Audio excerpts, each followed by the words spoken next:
Observe, if you will, an intersection of ufology and music, a tale which defies rational belief, an unsolved mystery from the past, and a contemporary evaluation of the only remaining artifact from our case study, a prophetic musical recording which seemed to predict the extraterrestrial storyline which illuminates our tale. Settle down and evaluate with an open mind as we agree to enter the Turntable Tuesday Zone on YouTube. This investigative dossier explores the life, art, and unsolved 1975 disappearance of American folk rock visionary Jim Sullivan. Welcome to UFO, the strange music and stranger tale of Jim Sullivan. On March 6, 1975, Jim Sullivan's locked VW Bug was found abandoned 26 miles south of Santa Rosa, New Mexico. Inside were his wallet, clothing, records, and his beloved 12-string guitar. He was a musician on the verge of a breakthrough, and he was never seen again. Jim Sullivan, born August 13, 1939, was a charismatic, blue-collar Irish-American raised in San Diego. He had a deep interest in mysticism and extraterrestrial life, which would later play a role in his mystery.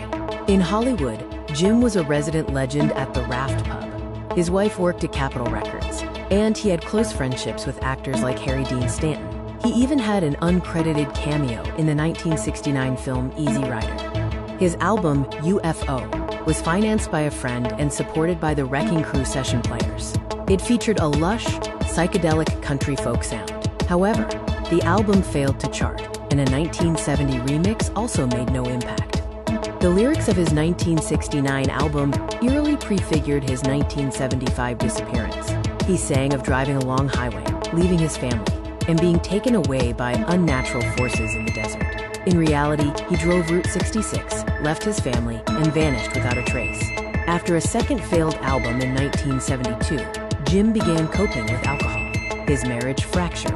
On March 4, 1975, he made a desperate pivot, deciding to leave LA and drive to Nashville for a fresh start in country music. Jim drove 900 miles straight on Route 66. Early on March 5th, he was pulled over outside Santa Rosa, New Mexico for swerving. He was completely sober but dangerously sleep-deprived and was told to get off the road immediately. In Santa Rosa, Jim checked into a motel, intending to rest. However, he then bought a handle of vodka and left the room's bed untouched.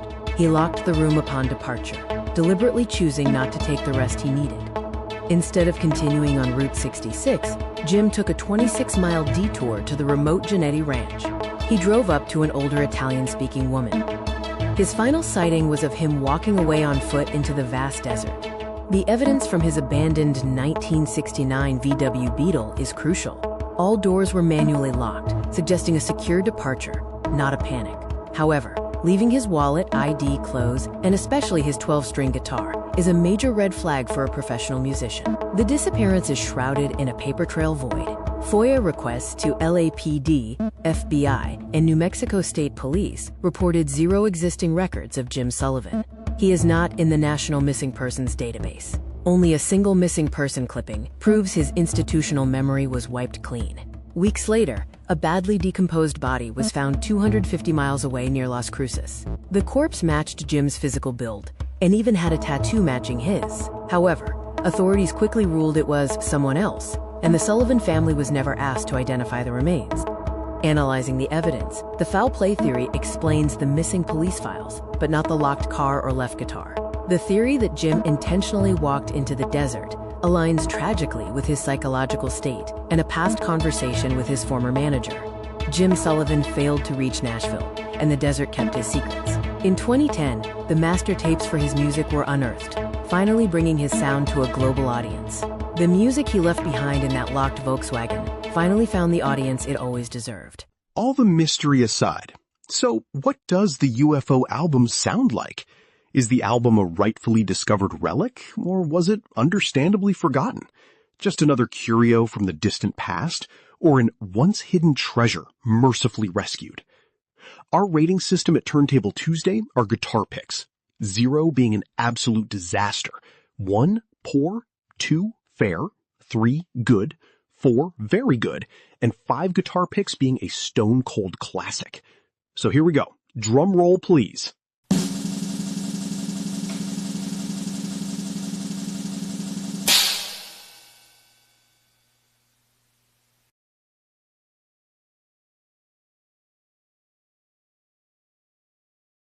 Boy, do I like this album. I can't quite give it a 4, but it's a solid 3. It's not that far in quality from David Crosby's first solo album, If I Could Remember My Name, also from that era, whom Sullivan both physically and musically resembled. Crosby, of course, being more famous and prolific, but he also loved a 12-string acoustic guitar and intertwining folk, country, and rock. Sure, it has those mysterious, wigged-out lyrics, which can be used to foreshadow the final chapter of his life, that mysterious vanishing worthy of an X-File episode. Catnip for the Ancient Aliens channel viewers, those conspiracy-loving stans, in full disclosure, of which I am one. But what swayed me was the sound. Bob Dylan famously described his masterful mid-60s sound as wild mercury, as something equivalent to Quicksilver, supple, free-flowing, organic. I am not comparing UFO to anything resembling the alchemical magic of Blonde on Blonde, John Wesley Harding, and the grossly underrated Nashville skyline. That superlative trilogy of Dylan and Nashville recordings, when somehow Robert Zimmerman bent very skeptical Nashville country and western studio musicians, highly suspicious of cultural outsiders and certainly not fans of his, unlike the Beatles or the Stones, who were both his peers and major fanboys, to his will. Yet, UFO has that cosmic whoosh of mid to late 60s music that we can lazily call psychedelic.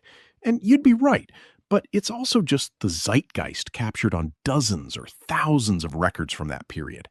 And in the country rock-centric genre of hippie music, which Graham Parson dubbed American cosmic music, again, think David Crosby, or the Grateful Dead's more sturdy records like American Beauty and Working Man's Dead. But you also discern that kind of cosmic whoosh also present in the country music from that timestamp. Go back and listen to Merle Haggard and George Jones, for example, in both the sparseness of Haggard's Bakersfield, California sounds and the more opulent country-politan sound of Jones. Jim Sullivan never scaled to that level of greatness, but UFO is so promising, which is its great tragedy. Someone or something deprived us of his future, whether the Greys or the Mafia, or Sullivan himself. You have been watching a transmission from Turntable Tuesdays on YouTube. You could have been watching any other video on YouTube. You watched ours. Thank you. Pop culture, past and present, told from a Gen Xer perspective. Curious, opinionated, sometimes snarky, and often politically incorrect. But we aim for civility and respect for other opinions. We hope we're for you. If so, please subscribe, share, and like. Thank you if you made it this far. May the music of your life be melodious.